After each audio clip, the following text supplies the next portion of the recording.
कि गांव में हमको राम, श्याम, घनश्याम, कृष्णा, शंकर, लक्ष्मण, भरत, हिम्मत, हनुमत सब नाम के लोग मिल जाते हैं। हमारे जो दादा परदादा होते थे पहले के समय में, वो अपने बच्चों के नाम भगवान के नाम पर क्यों रखते थे? इसके पीछे का जो राज है, क्या वो आपको पता है? इसके पीछे का जो रहस्य है, क्या वो आपको पता है?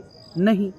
तो इसके पीछे के रहस्य को आज मैं आपको एक बहुत ही बढ़िया कहानी के माध्यम से बताऊंगा। पुराणों में एक संत का जिक्र मिलता है जिनका नाम है अजामिल। अजामिल बहुत ही गरीब ब्राह्मण थे। वो हमेशा अपने धर्म पर चलते थे, बहुत ही पूजा पाठ करते थे और भगवान के ध्यान में लगे रहते थे। एक दिन अजामिल भगवान की पूजा के लिए वन में फल पुष्प लेने गए और जब फल पुष्प लेकर अजामिल लौट रहे थे तो वन में ही उनको रास्ते में एक महिला और पुरुष शराब का सेवन करते हुए, यौन क्रीड़ाएं करते हुए दिखाई दिए। यहाँ से अजामिल के पतन की कहानी शुरू हो गई। अजामिल का मन भटक गया और अजामिल घर आया तो उसी वेश्या के बारे में सोचने लगे और धीरे धीरे करके अजामिल के ऊपर उस वेश्या का इतना प्रभाव हुआ कि अजामिल ने अपना घर त्याग दिया, अपनी पत्नी को त्याग दिया। अब दिन रात उसी वेश्या के चक्कर में पड़े रहते, यानी कि वेश्या गामी हो गए। धीरे धीरे करके अजामिल को उस गांव वालों ने, जिस गांव में रहते थे, वहां से बाहर निकाल दिया।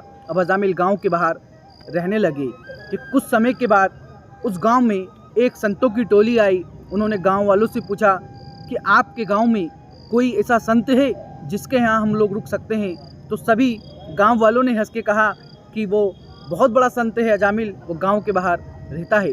सभी संत अजामिल के घर की तरफ गए। उन संतों ने अजामिल का दरवाज़ा खटखटाया। अजामिल घर से बाहर निकल के आया और उन संतों ने कहा कि अजामिल, शाम बहुत हो गई है, हम रात्रि विश्राम करना चाहते हैं और हमने भोजन भी नहीं किया है। तो अजामिल ने उन संतों के लिए भोजन का प्रबंध किया। अजामिल ने जैसे ही उन संतों के दर्शन करे, अजामिल को अपने पूर्व कर्म याद आ गए। अब संतों को भोजन करवा दिया। संतों ने कहा कि सोने के पहले हम लोग भजन करते हैं। अजामिल भी उस भजन में शामिल हुआ और भजन करते करते कब अजामिल के आंखों से नेत्र आंसू बहने लगे पता ही नहीं चला और रात बीत गई। जब संतों के जाने की बारी आई तो अजामिल ने कबूल किया कि भगवान माफ़ करना, हे साधु महात्मा, मैं वो संत नहीं हूँ, भागवत पर चढ़ने वाला संत नहीं हूँ, मैं अपने पद से भटक चुका हूँ।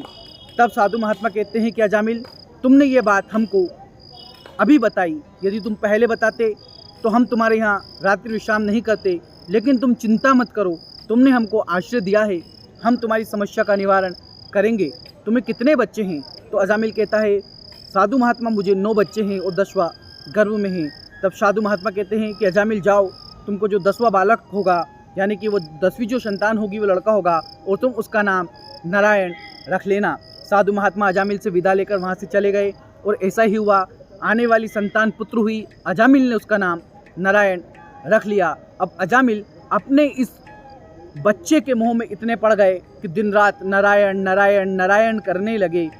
88 वर्ष की आयु में अजामिल को लेने के लिए यमलोक से यमदूत आए और अब अजामिल यमदूत को देखकर जोर जोर से चिल्लाने लगा, हे नारायण मुझे बचाओ, नारायण मुझे बचाओ, क्योंकि अजामिल का जो बच्चा था वो पास में ही खेल रहा था, छोटे वाला। तो भगवान विष्णु के पार्षदों को लगा कि ये तो हमारे प्रभु को याद कर रहा है।